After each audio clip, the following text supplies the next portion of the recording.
Geeta Kekre, pediatric surgeon and pediatric urologist at Ruby Hall Clinic, Pune. Today I'm going to talk to you about toilet training and how it can affect the bladder and bowel health of our children. We understand toilet training to be the process by which we help a child establish voluntary control over their bladder and their bowel. We understand it to mean that the child begins to realize that they should not pass urine or stool in their clothes, but should wait to get to the toilet before having their motion. But toilet training is also about helping a child effectively evacuate their bowels and empty their bladder.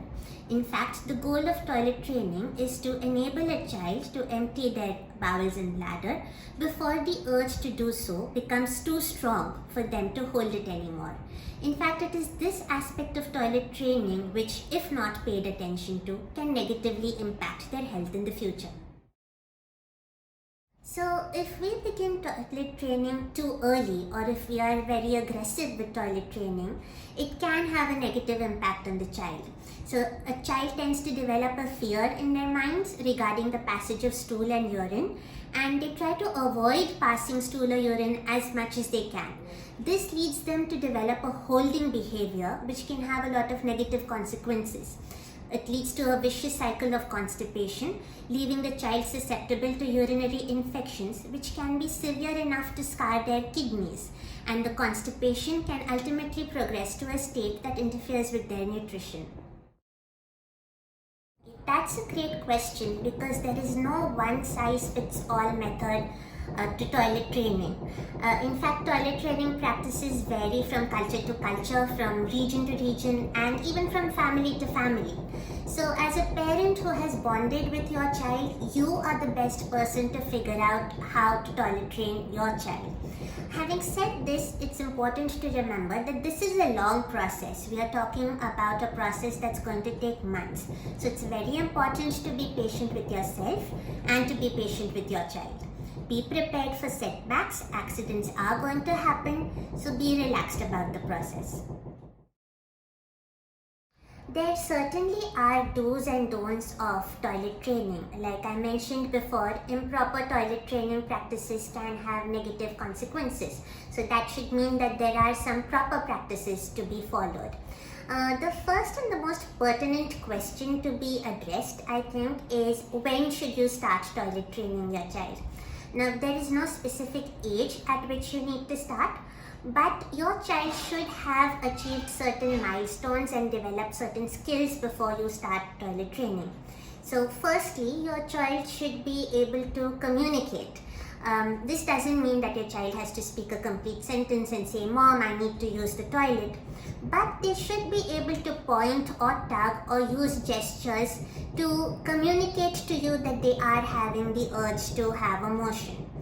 Many times parents are able to identify certain behavioral patterns or expressions which their children exhibit just before they have a motion, and this can help them identify a cue when they start their toilet training practice. Secondly, your child should have developed sufficient motor control to enable him or her to sit without support on the toilet seat. They should also have motor control that will help them pull their pants down or pull their pants back up again.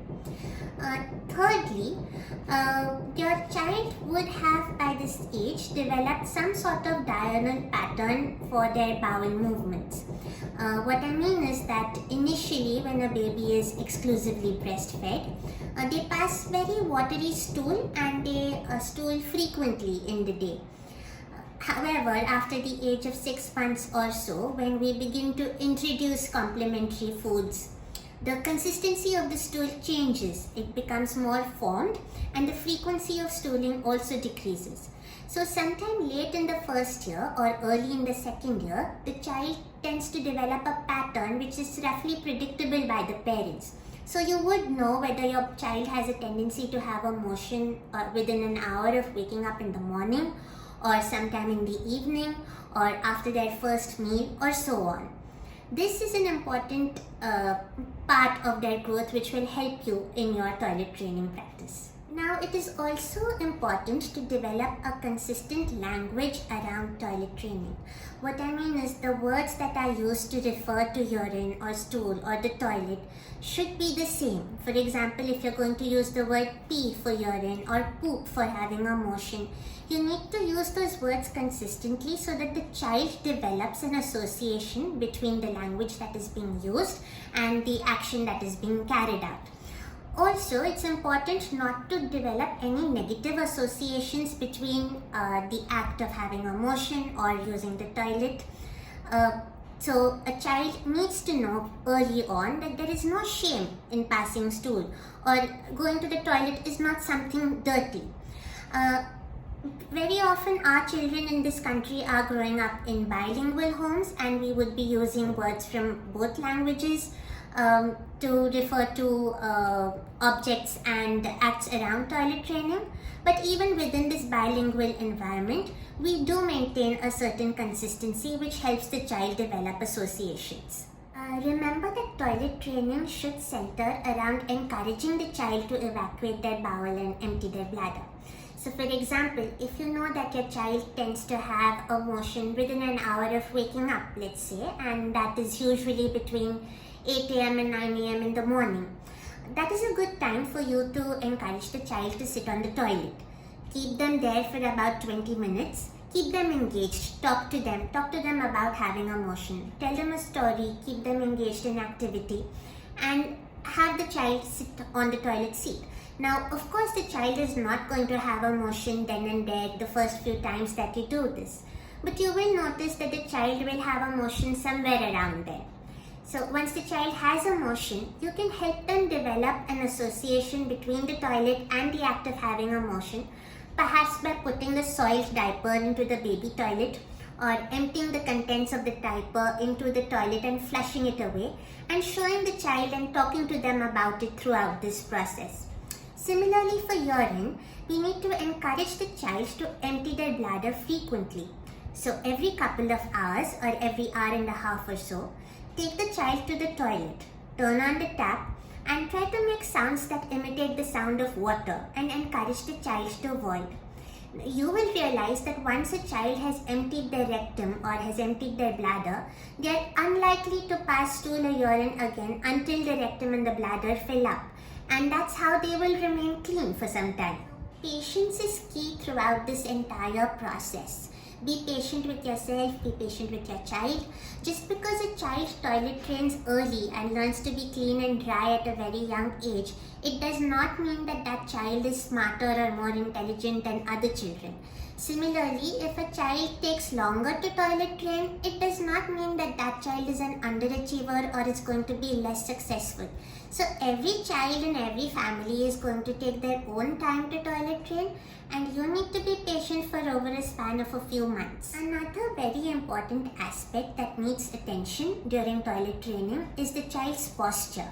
Now, the act of emptying one's bladder or one's bowel involves a lot of coordination between the different muscles of the body, and it is important during this time for the muscles of the pelvic floor to relax. So, when a child is seated on the toilet seat, she has to be comfortable. Remember that he or she has to be seated on the toilet for 20 minutes if we're going to try to have them pass a motion, and at least 10 minutes if we're going to try to have them pass urine.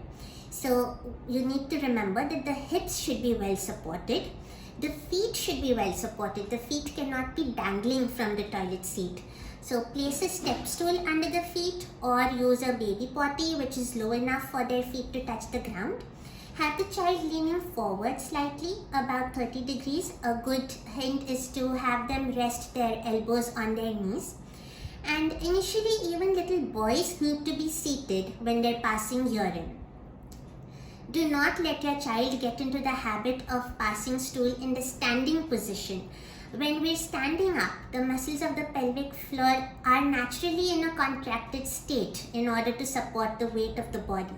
So if a child is passing stool in the standing position, the pelvic floor is not going to be relaxed, and that could lead to problems which we will talk about later. I tend to recommend the use of a baby seat or a baby potty to the parents who do come with toilet training problems.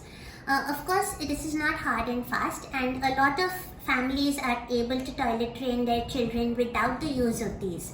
But I think when a family is struggling or is facing challenges with toilet training, the use of a baby seat or a baby potty can help them make the changes that they require. Always keep in mind that positive reinforcement is a much better way to help your child through toilet training. So, of course, to begin with, your child is not going to be able to have a motion at the toilet consistently, and there are going to be accidents and there is going to be soiling. Never reprimand your child for these. But on the other hand, when your child does successfully have a motion in the toilet, is able to evacuate his bowels and his bladder at the right time, definitely remember to praise him or her for it. In fact, celebrate every success. Clap for them. Tell them that they've been wonderful. Children tend to repeat behaviors that earn them praise. So a positive attitude towards toilet training is going to be much more fruitful than any amount of reprimanding and disciplining. Finally, help your child develop a toilet routine and inculcate toilet etiquette. So toilet training is not just about going to the toilet and evacuating one's bowel or bladder. It's also about the process of getting undressed, getting cleaned, getting dressed, flushing the toilet and washing one's hands after the procedure. The child must also learn to keep the toilet clean and tidy for the next person to use. While this may not seem relevant to the immediate toilet training goal of keeping the child clean and dry in their clothes, it is important in the long run.